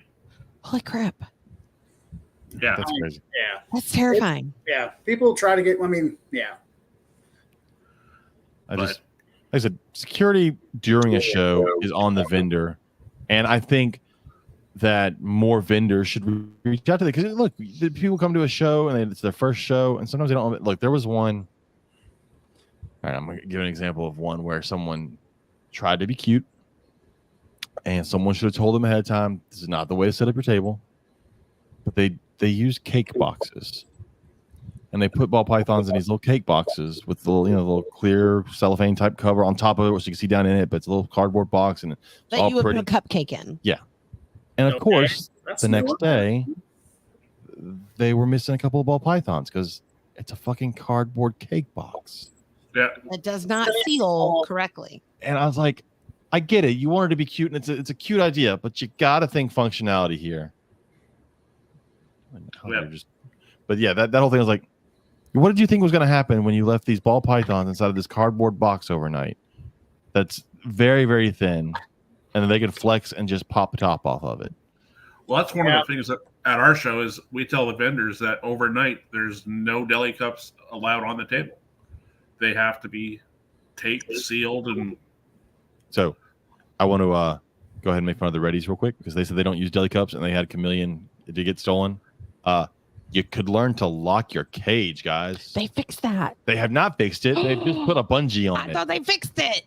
It's bungeed. I thought they fixed it. Well, I've had people that have that kind of issue. They have chameleons or other things like that in a cage like that. Bearded dragons is one thing. You have your tote there. Those open tubs and all. And you want to look at this one, you want to look at this one, and then it's like, oh crap, that one got put in the pocket and walked off because they saw you were busy. Yep. So it's sucks, but that's one thing. We have not lost an animal at our show, and as far as a theft, I don't think we've had anything. We've had a couple close calls, I think, but with our vendors, they both got brought to my attention, and the other vendors, they helped out and took care of it because, once again, you have the right vendors that help out and help your show out. That's a big deal. Yeah, that's important to have good vendors that you can trust too. Because look, I also have been to shows. Herp shows, I don't worry as much, but I've been to other shows where you do kind of worry about leaving your animals there overnight, just because you don't know the last vendor out or the first vendor in, and you don't know how much someone's going to see them if they come to your table before you get back. So yeah, that is a tricky thing as a vendor. You do, especially if you're a newer vendor. There also should be like some sort of for your new vendors, there should be like something they have to sit through. Go like, hey, here's the things you need to know. Yeah, orientation for all new vendors. Like, learn to buy a tablecloth. Please buy a tablecloth. That's one of our vendor rules. Yeah. You may want a card reader because it's 2024 and people don't have cash. Nope. So, and on top of that, open the card reader and use it before the first sale at your show. So our PTO last night, PTO meeting, was talking about that sometimes our Wi-Fi is not strong enough. And I raised my hand and I was like, does nobody have a card reader? They were like, well, we have our Cash App account. And I'm like, that you can connect to a Square card reader. I was like, Square works with Cash App. Yeah. Oh. You can connect it to the account. I Googled the information to confirm before I shared it with them. It took me less than 30 seconds to find my answer. I'm like, you're all adults. How is this not common knowledge? Well, there's no such thing as common knowledge. I don't get it. Common sense.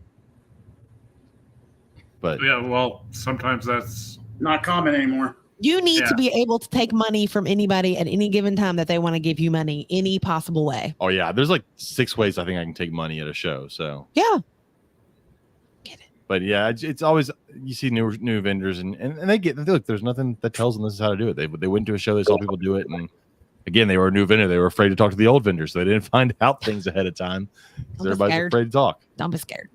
But yeah. That's got to be something. What's the most interesting thing you've seen? Now, I know you know most of your vendors, but most interesting thing you've seen from a new vendor show up and you're like, yeah, you may not want to do that. The China takeout container that they put a scorpion in. Oh, yeah. A scorpion? Yeah, and yeah. Nice. They had a display. It was a 10-gallon tank with some scorpions in it. And once I realized what they were doing, okay, we got to fix that. You can't. I think I had some deli cups and we got together because they, yeah. Oh my stars. Yeah. Yeah, I'm always just like I'm amazed. I'm like, if you're gonna do a show, even if you. There's just a presence. You need to look professional, even if I'm just a hobbyist. When I do a show, if I sell stuff, if I don't sell stuff, I've budgeted in that weekend is a vacation for me, right? And I either sell or I don't. Vacations, yep. Yeah, but I have a banner and I have a tablecloth and I have a professional looking setup because I at least want when someone walks in to go, hey, this guy knows what he's doing because you can they do. You can walk in and see a table with no tablecloth, a couple of deli cups, a dirty tank of water that has a turtle in it, which I've seen at shows before. Bless you. But it doesn't take much to to look professional. It really doesn't. You can get a cheap paper banner at Office Depot for like $50 maybe, less than that probably. Yeah. And you can get a plain black tablecloth and set up a cheap light off of Amazon to put on your table to light your stuff up so it looks good. Just simple things to me that I'm surprised when I see at shows that people don't think to do. Yes, you don't need Bob Vu's giant setup or Canova's giant setup, but you can still look $10,000 in your setup. Yeah, yeah, which is fine because they're going to sell one snake that costs that. They're good. Yeah, but it's not much. Like I always keep a tub with you with paper towels in it and just all sorts of stuff that you are gonna need. Yep. I say tape, but I keep having to borrow tape from the grants every time because I keep forgetting to put my Gorilla Tape back in my tub. That's my fault. Sorry, JT and Kelly, because I take it out to use it and then I forget to make him put it back in the tub. The tape and the scissors always seem to never get back in the tubs. Yeah. Also, no, I will say this: we have 40 million pairs of scissors in this house because I quilt, and so I have scissors that no one is allowed to touch because they are only for fabric. And so to make sure that nobody uses those, we literally have scissors in like every room of this house. Buy a label maker. You are obsessed with your label maker. Well, no, it makes it easy. Not everybody's handwriting is legible. Yours is not. I mean, don't get me wrong. The customers are still not going to fucking read it. No, they're not.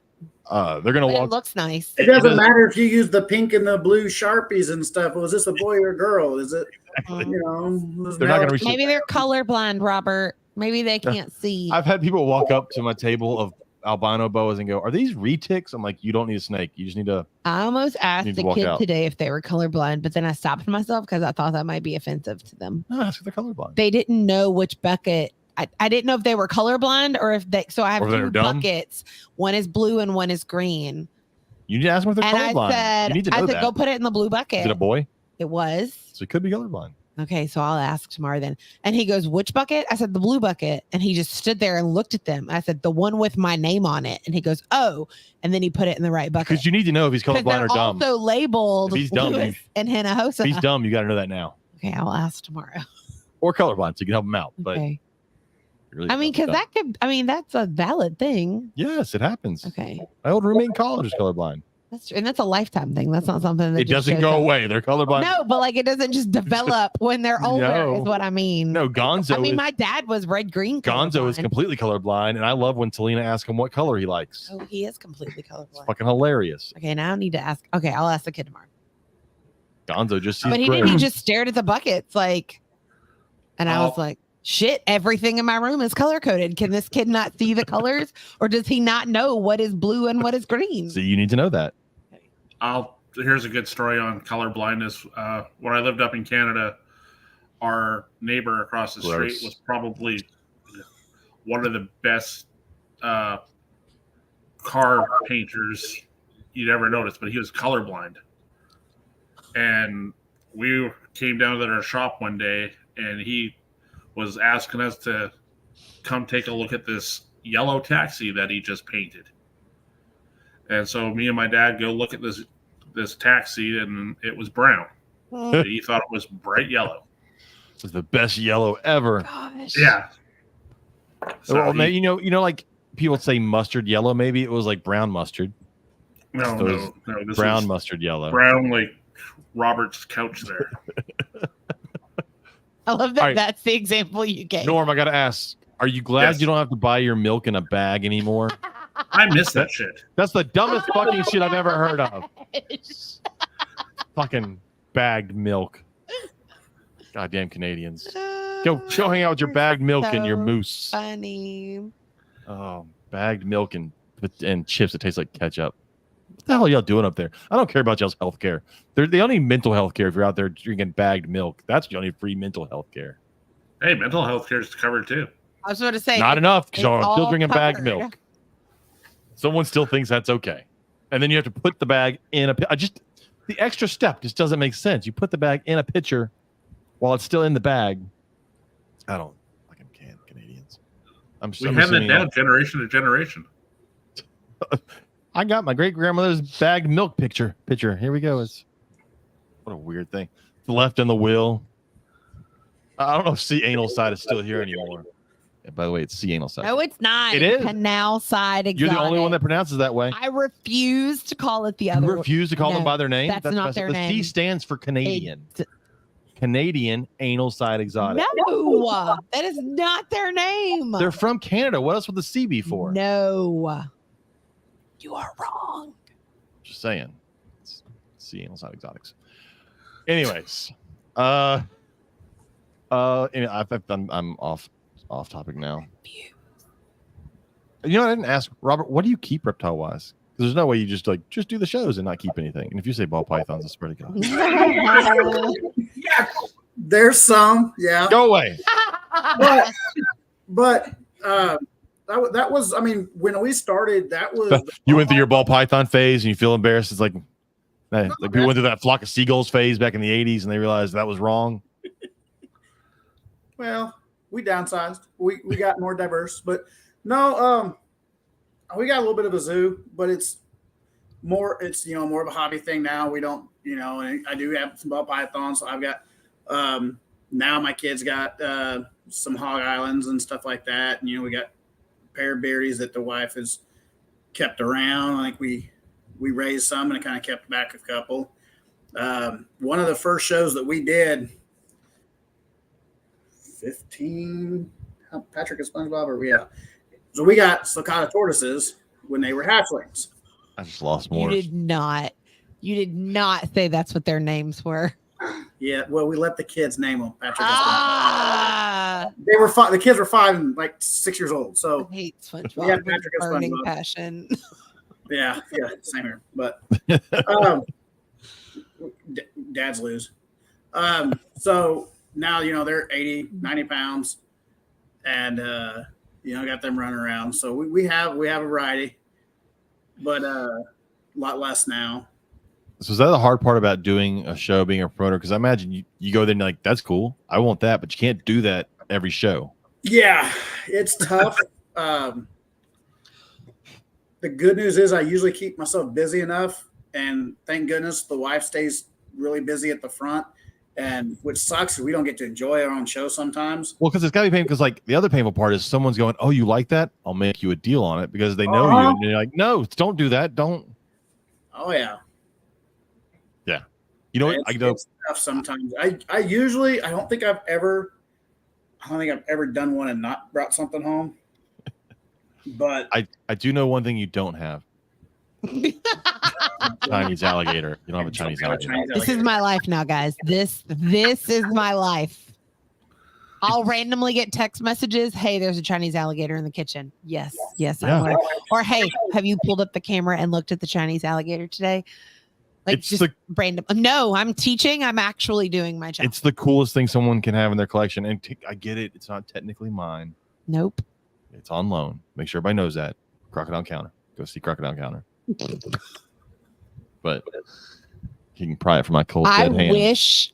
I wish I would have videoed your reaction when he texted us, because he texted us in a group chat and asked us if we felt up to taking a loan. And I was like, oh my God, James, where's your phone? And he was like, I don't know. I set it down somewhere. I'm like, find your phone right now. And I wish I would have videoed your reaction. It's the coolest thing. But what did someone say? Yeah, something I do bring it up in every conversation. I keep. You know what though? Chris does still have Komodo dragons. No, I don't care. 2 of I them. don't fucking care. You don't. They're care not as cool. anymore? It's just a big fucking lizard. Who the shit? Fuck that. Just a big crested gecko. I know. Who cares? These are way cooler. You're so funny. I have it pulled up on my screen in my classroom whenever we're not using the board. I just put up the live cam of the alligator and I told the kids, like, y'all are gonna get tired of this, but I won't. So we're gonna watch this all year. Oh, my kids freaking love him. The problem is we can only have it up for about 5 to 10 minutes while we eat snack, because then they don't finish what they're working on. It becomes my 10-year-olds will seriously sit and watch this alligator do nothing. Darren said if I keep it on a mouse diet, I can keep it forever. No, Darren, don't you know it won't outgrow the size of its tank. That's how reptiles work. No, sir. No, sir. So, and marshmallows. We're gonna feed him marshmallows. Marshmallows. Yeah, it's what you feed hot dogs and marshmallows. This thing is eating better than I am right now. I'm not even kidding. Yeah, he probably is. Yeah. What did Timothy said? The gators beat Komodos 100%. Well, Chinese alligators. It's a toss up between American alligators and Komodo dragons. Amanda Reddy is correct, though. It has been a very wild year for you. You have so many animals that have legs in this house now. Too many fucking legs. So many legs. They're all in this room, except for the tortoises. The Uromastic and the tortoises are in the Uromastics I've had for like 13 years. He fucking hates me. Your guts. I've never seen a lizard that hates someone as much. But he as doesn't this bite. lizard. He just like wiggles and puffs up, and he's like, "Put me the fuck down." Loathes James. It's hilarious. But he hates everybody. He's not a pleasant. Maybe he needs to go to my classroom. Oh yeah, because he'll love being around those kids. Super like over immersed. So you mean socialization. your classroom that you complain every day is too hot, but you want a Uromastics in there? It's 120 degrees in that thing. So it's already hot. Who cares? You can have them. Take them. Maybe that will change his life. I doubt it. I do too, but one could hope. But yeah, I was no legs, and now fucking Reddy's got me this stupid chameleon. That's what started it all. Oh, I didn't even think about it. I had eggs laid the other day. Oh my God. They're definitely not good. And I need to check on them. They're probably rotten, but our lychee laid eggs. It was still a scare that I did not need. Before he says, I'm not breeding lychees because that shit is scary. No, we only have this female one. just laid random ass eggs. I will never breed lychees or my blue tongues because that shit is horrifying. Just rip legs off and bite each other and screw that shit. Not doing that. Timothy said just feed it dog food. Yeah, that's the diet for anything that's carnivorous. Just feed dog food and hot dogs.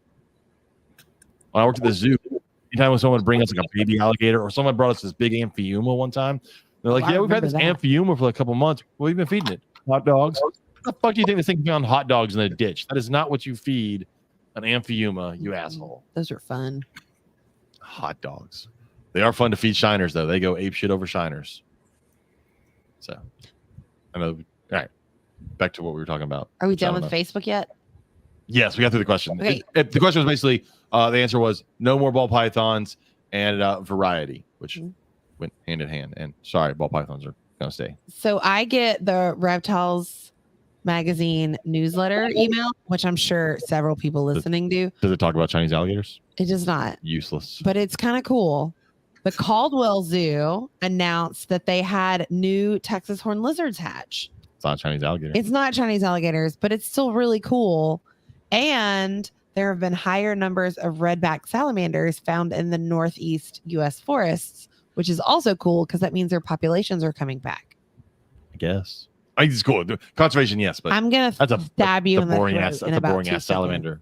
But it's still cool that they're coming back. That means that the environment is doing better. Hellbenders are cooler. It's the coolest name for an Well, the animal on article's Earth. not on Hellbenders, The James. Hellbender. Like, where's your mute button? like you agreed- need to be muted. a committee agreed that should be the common name for them. Hellbenders. I'm gonna mute your. It's not just like a common name. We're like, hey, let's randomly call these things Hellbenders. Everybody's like, it's a Hellbender. Still not Chinese. There's Hellbender. also a cool article on Hog Island boas, Okay, now those are cool. which is kind of neat.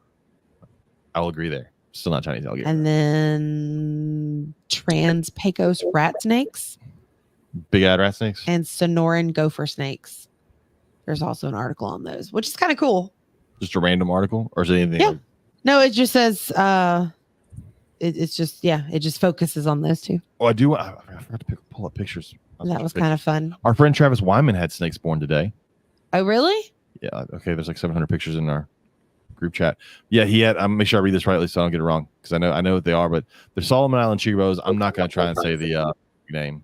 It's I don't know. Solomon Island tree boas. They're red and gray, and they're cool. He found I think 8 so far. Last I'd heard, Oh, wow. which is good considering like sometimes they have like 30. So That's crazy. 8 is probably way more manageable than I think someone got. 30, It was either okay. Island tree boa or ground boa. One person got an import in and it laid 50. I think it was a tree boa. I'd shit myself if I had to try and feed 50 Solomon Island tree boa babies that don't want to eat rodents. So, anyways. Oh, yeah, Timothy, you missed it. They said, does y'all show do anything for US ARC? You said y'all get some US ARC stuff before. Yeah, we usually do. We've usually done multiple auctions, stuff like that. We've done silent auctions. We've done when we had the other room, we've had some interesting actual auctions at the end of the show. Strippers. What they mean, Timothy, is strippers. That's what they were trying to say. Stop. All the singles went to US ARC. Absolutely not, James. Well, No. the stripper that was offered, we're good. Yeah. Oh, my People paid to not gosh. take her home. You were serious. Well, I don't know. I'm just guessing. Oh, gee. But that's funnier. Oh, my gosh. We've had I have a video about somebody drinking. Yeah, Still have that video. Hmm. she will kill you. Yeah, I know. That's why I have it. Oh. Oh, my But yes, they do stuff for God. US ARC. Yeah, All right. we usually get a box from them and everything, and send them out and sell stuff for when they send out their goodie boxes and stuff like Yeah. that. Yeah, we do what we can. We're a smaller show, but we still try to help out. That's a big deal. People want to know when we tell them what it's for. What is that? It's the NRA in the reptile world. That's the easiest way to explain it. It's the NRA for reptiles. They're the reason you can still buy a Burmese python at the show that you shouldn't buy. Right. So we need to wrap it up. We gotta go buy tube socks for our kid for volleyball. Oh, I forgot about So I go to Walmart. And I probably should do schoolwork at some point. gross. That means I gotta put down the Chinese alligator. So that's Hey, fine. you could probably take him with you. We're No, not Chris taking him. would kill me if I started taking it out in public. He's not going to Bad. Walmart. He would not be the weirdest thing in Walmart currently. I can guarantee it. Not at Walmart. So anything else that people need to know? How can they find out about your show, dates and all? If they want to get on your giant waiting list because they have to sell their 5 ball pythons that nobody wants. We're on Facebook, obviously. Facebook is about the easiest way to get a hold of us or check us out. We do have a couple. We've got December. We got coming up, and then we are looking to get to like I say 30,000 square foot plus, and starting in the spring. So we got contracts out, but once again, it's that logistical, making sure all the I's and get all that stuff on a contract done. Yeah. Well, it's crazy and everybody wants a bigger spot, but when it comes time to pony up to 15, 20 grand for a bigger spot. Oh, is that all? Let me just pull that out of my wallet. No big deal. Right. Yeah. It's a little different, but the community is growing pretty good. So I think we'll be okay. And then we do keep track of us on Facebook. Follow us on Facebook, the Central Kansas Reptile Expo. We do a lot of giveaways. We'll post up. We also do interactive stuff with our vendors. You know, if they're looking for something in particular, we can get in the group and ask us, you know, who's going to have this, and we'll tag the vendors in them so they can do a lot of pre-sales that way, make sure what they want's going to be there. And then I just keep up with what's going on. We got shows. I think we're booking shows out 3 years out now. So, oh wow, yeah. Well, we were slotted. We had 5 years booked out, and then because I had to get in front of the DUI people. So he's not joking either. No. So there at the convention, they had your DUI classes of the people, you know, and I didn't know that. And we, you know, reptile people, so we're going to drink a little bit. I had a cart, one of the roller carts, and it was just a jingling, and we had liquor stacked up on that, and walking by, and all these people were staring at me, and we'll kind of find out they're there because they're DUI classes, and but it was a state funded thing, so they were booked 3 years out, so I had to book 5 years out to jump ahead of them so I could get the. You should have looked at them and said, "Guys, I'm drinking this, so you don't." Yeah, exactly. You're there to help them. Yeah, but we have a lot going on, and we always have things going on with the shows too. You know, like last time we had the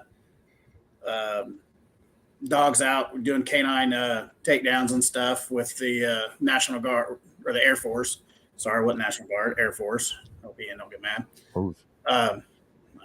They're touchy. Hey, at least it wasn't the Space Force. You're good. Right. And then with the advertisement thing, so I think we're working out a deal with you guys. Yes. So we're going to give away some weekend passes each week leading up to the show, the 4 weeks leading up to the show. We'll do a family pack, which is what we normally do, is, you know, 2 and 2, just out, and along with a $50 voucher that's good for the show each week. So sweet. And then we usually do, we got kid free passes, all sorts of stuff that we do, and do outreach stuff with some of the kids clubs. The kid free passes is going to be on Sunday this year. Yeah. So people can bring their kid to the show. Yeah. With buy a 10-foot Burmese or kangaroo. Or yep. I mean, that blows my. That's what kids need: kangaroo, Burmese python. Let's go ahead and throw a water monitor in there. Kangaroos are fucking scary. They're scary. They are scary. Yeah, I'm not. Kyle in the chat. Yes, you missed the announcement. I have a Chinese alligator on loan from Crocodile Encounter in Angleton, Texas. They're now an unofficial sponsor of the show. That's the only reason he did this. Now that I'm currently holding. Is he just Robert's replacement? Because yeah, Chris, put him over here.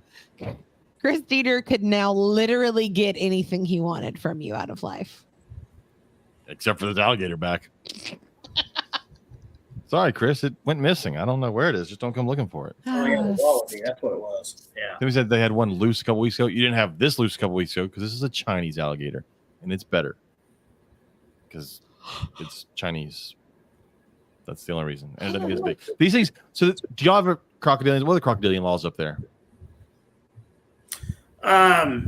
Depends on where you're at, because the crocodilians are illegal. The American alligators are considered, I guess they're considered native, or you find them at native, but what in Kansas. But anyways, Those wild Kansas alligators. Everybody knows okay. that.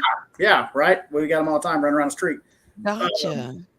But a lot of places have restrictions on the size, the length, and that's what usually gets people.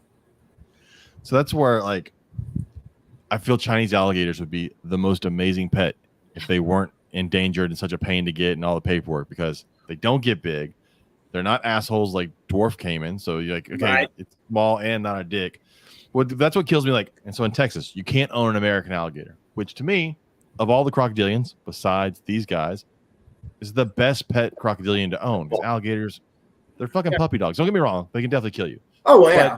But as far as everything else, they're puppy dogs. But you watch people out there like getting Niles and Morlets. I'm like, those things will fucking kill you. Just because. And Because they can. But you can go buy that. Although then you go up to like Pennsylvania and you can buy alligators and keep it in your basement and stun its growth, and so you love it so much, and it's 4 foot long at 15 years old. Living in your bathtub. Yeah. Oh my god! But I love it. It loves me, and it's healthy. It doesn't. I'm like, just because it's alive doesn't mean it's healthy. This thing is ridiculous, and you're probably feeding hot dogs because let's face it, that's the go-to food for carnivorous reptiles. Just give it fucking hot dogs. Hey, it's meat, kind of. There's parts of meat. It's what I'm going to feed this guy later tonight. It's hot dogs. That's all I'm going to feed it. Timothy says caimans are okay, and caimans are like okay almost everywhere. Yeah, you got to check your restrictions. There's some places that have ordinances against any crocodilian species. Yeah, there is I know that's what we run into, but like up near Conroe and Conroe. There was a. I need it before I speak. Caimans just suck. I don't know. I get it. They're small, but I've never been like, oh man, I really want a caiman. I don't know. All the dwarf species are not. There's some cool bigger caiman species. There was a 2024 update. See, that's why you got to make sure your vendors know their stuff too, because and as a show promoter, you got to make sure you know what's going on. But there was an update. No, they did. They did actually. So the 24 update was they did ban them. Oh. Don't you love when the update is just a size? Like you're like, yeah, no, we couldn't do anything over 8 foot, and all of a sudden it's like a 6 foot. Well, it's considered a class 2 animal, so then you have to get your permit. So since they classify it, now you just have to get your permit. Which I'm okay with. Well, but what does that permit open up to? That's true. The problem is some of those permits are just to get money or just to put you on the list so they know you have it. Yeah. Actually, what it turns out usually is, they just want the money for the permit. Same thing, like I've got some the hog noses and stuff like that for people are legal to have and breed, but if they come here, you got to have a breeder's permit. So I actually go to the office, Fish and Game, get the permit, send it to them for them, and I send it in. They don't give 2 craps once I get paid. Unless it's the wrong. Sorry, guys. Stars. Oh, so fun fact: when you turn our camera on through the app on your phone, the camera automatically picks up your voice. It's not muted like the one on the front door is. The one on the front door is not. Millie lost her mind today when I pulled up the camera to show a coworker and I was talking. My dog, I was like, why is she barking? What is she barking at?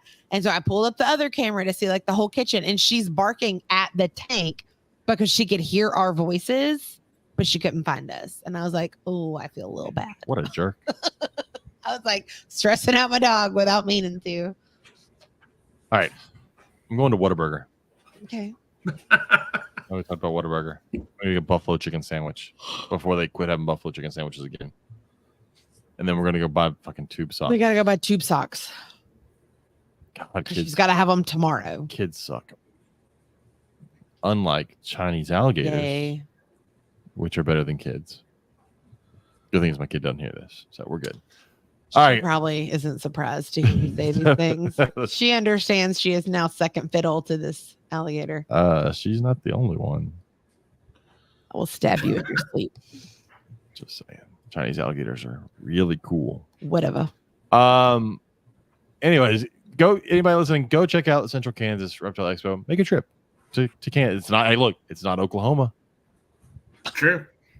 That's why I go up there. That's what they say on the sign when you cross in. It just says, hey, welcome to Kansas. We're not Oklahoma. It does not say that. It could. Does it? No. Yes. Does it? It should. It should. It should just as you cross in. No. But then every state's gonna be like, we could add that too, because that's true also. California can't. That's true. Oklahoma was like, hey, we're not California. Tell them that. Oh my goodness. Go to Austin, Texas. Anyways, so I've lost track of where I was now. They're talking We about talked about how we want to get a hold of people. yes. Pay attention in the upcoming months for giveaways for tickets to the next show. You can win tickets And Again? the $50 and $50 to spend there. Yes. You can go buy a 10-foot Burmese python and give it to a 5-year-old. No. Why not? we don't. Well, if it grows up with them, it's okay though, right? And if they keep it in a small tank, it won't get big. It'll be fine. They're gonna buy it a bigger tank when Shut it up, grows. James. If people want to get a hold of you and talk about your Chinese alligator, how can they do that? Leave me and my Chinese alligator alone. Oh, okay then. But if you want to contact me and buy a boa, please I got 27 of them that need homes. That's sassy tonight. Plus I need to buy a new rack. That is fact. Those things are expensive. That is also fact. But reach out. You can get us at the Reptile Gumbo Podcast on Instagram, Facebook, at gmail.com. Or I never plug Simply. So I need to put pictures of babies on Simply Serpents that I almost ready for sale. Some of them have taken 2 meals. Check out Simply Serpents on Facebook, or check out our sponsors, VivTech products. Use code GUMBO22 to save 15% on all of your VivTech LED bulbs, which is every tank behind us has one. And as soon as they're back in stock, we're getting one for this guy. Check out, again, Cold-Blooded Caffeine. Did you pin the post? I couldn't figure out how. And I think it's because Were you of how you shared it. Were you logged in as the Reptile Gumbo Podcast? No. Yeah, that'll do it. So I know how to use technology. I'll pin it. Well, I went to the discussion post. Hey, go to our Facebook page. But you put it on on the podcast page? Well, yeah. Oh, see, I was on the wrong page then. And you have to go in as anyways, we'll have this guy. Go to Cold-Blooded Caffeine.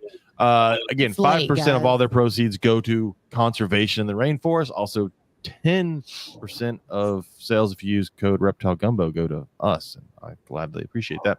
Also, use our link, which we will pin. I'll pin at the top of our Facebook page. What are you? Nothing. I'll talk to you later. Okay. Check out Herp's Reptile shows if you're farther south and you don't feel like going anywhere near Oklahoma. I mean, you can go to the Oklahoma Herp show. Yes. Norm, I imagine, will be there. You can wave to him. On the way by, yeah. Kill a couple of flies for me. I'm sure they'll be there. I'm working on nets right now. Check out Lil's Shop of Horrors for all of your feeder needs and for your dubia needs. Oh, and free plug for the Reddies. If you need some dubia food, check out their feeder fuel. Their feeder fuel for dubias and crickets. That stuff is amazing. My dubias go apeshit over that stuff. So check out all that. Robert, Norm, hang out for a second. Thank y'all for being here. Everyone, go to the Central Kansas Reptile Expo and say hi to them. December 7th and 8th. December 7th and 8th. Go there and get your early Christmas presents. Because everyone knows it's best to buy an animal as a present for somebody who has no idea they're getting an animal. That's always great. Nothing bad has ever happened when someone just randomly bought someone an animal. Just don't do that, please. Anyways, we'll be back next week. I have a guest. Our guest next week was our guest from last week who couldn't make it. So they should be here next week. Unless they can't make it again. Then they won't be here next week. We'll see. But we're back next Tuesday. Yes, because you have an obligation on Wednesday. I apparently have something on Wednesday. You're going to see a movie. Oh, I'm going to see Beetlejuice. I'll call y'all. I'm going to see We got Beetlejuice on tickets Wednesday. to an early show. And then the week after, alligator. No, can no, you're not. it'll fit in a purse. Absolutely not. Just saying. No, It's not big. no. I mean, it makes a little bit of noise. Moving on. Anyways, so check in next Tuesday. See everybody next Tuesday. Again, hang out. Good night, everybody. Bye. Thank you. They can still see me because I can't figure out where the mouse is to end this. Everybody's still staring at us.